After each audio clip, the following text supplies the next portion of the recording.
Hey there, hi there. This is one thing I have warned everyone about for month after month on the blog and here on the videos, that if anything ever happened to that poor Schwachel webcam and I got something real, that the shock of the fully revealed and detailed out HD version of the face for radio might be a little more than the public can handle. Well, y'all have been warned, and so here we are now in the office. But Bear looks good, don't it?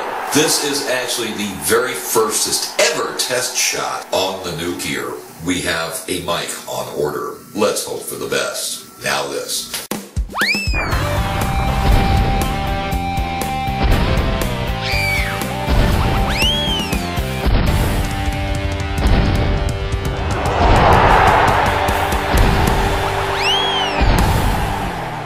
Back again in the soon-to-be, up-to-the-minute, state-of-the-art Bear Star Media Complex, one flight below the crowding heights of intensely Hasidic Brooklyn. In all its glaring clarity. This week, the secular world surrounding intensely Hasidic Brooklyn will be celebrating a national holiday known as Thanksgiving, known around these parts as Amateur Night #1. I'll explain. What was originally intended by President Lincoln to be a day of national thanksgiving and reflection during a time of national crisis has, over time, thanks to commercialization and just general deterioration of the culture, degenerated to what has now become a day of national gluttony, preceded by parades and followed by football.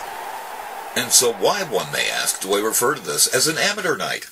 And will one may ask? This is a day when non-Jews of all stripes gather around a big table with their family, say a blessing of some sort before they start eating, maybe say a little blessing of some sort after they start eating, eat a huge meal, then the bottles come out, and everyone gets properly stuffed, properly hammered, and goes and watches football on TV.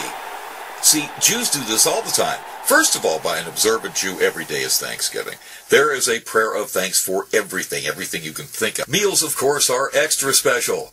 There are blessings before you eat. There are blessings after you eat. Always thanking God for everything. For the food, for the plates, for the land the food was grown in, for the landfill you're going to be throwing the garbage in. Shouldn't throw away too much.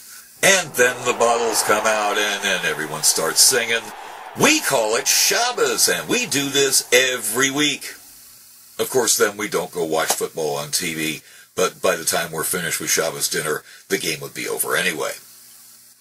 Nonetheless, always being up for a party, whatever the occasion, Radiojew's Revenge would like to take this opportunity to wish our non-Jewish friends, and even our Jewish friends who are observing the celebration, a fabulous holiday and enjoy. Now this.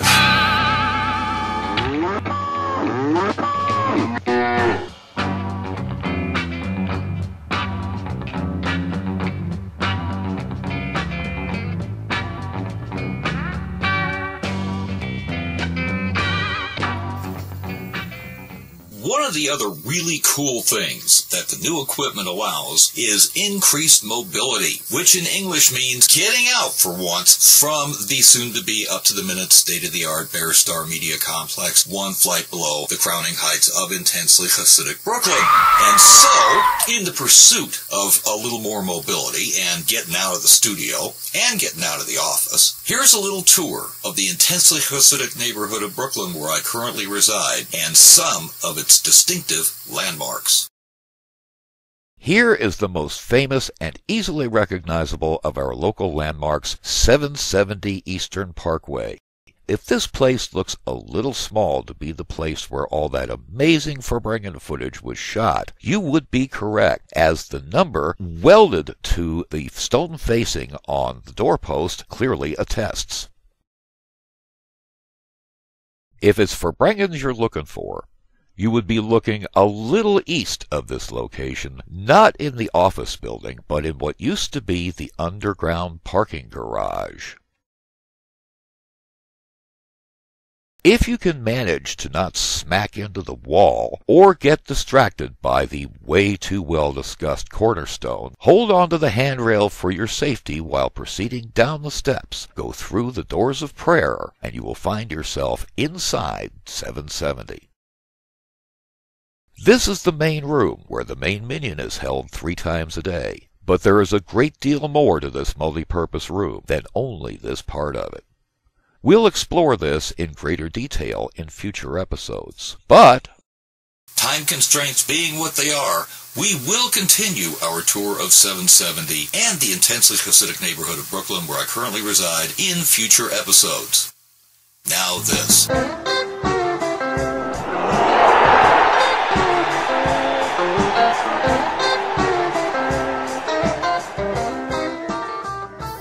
The foregoing was, in fact, an utterly shameless plug for the new website, Radiojew.net. One of the more important areas that we hope to be getting to shortly is the page that deals with the ongoing intergalactic war on Gullus, because a shtus is, in fact, a terrible thing to waste. Once we get the intergalactic war on Gullus page developed, we will have specific instructions on what you, each and every one of you, can do to bring the true and complete redemption. Until then, however, follow previous instructions and party, party, party for Mashiach, because Gullus says we want Mashiach now!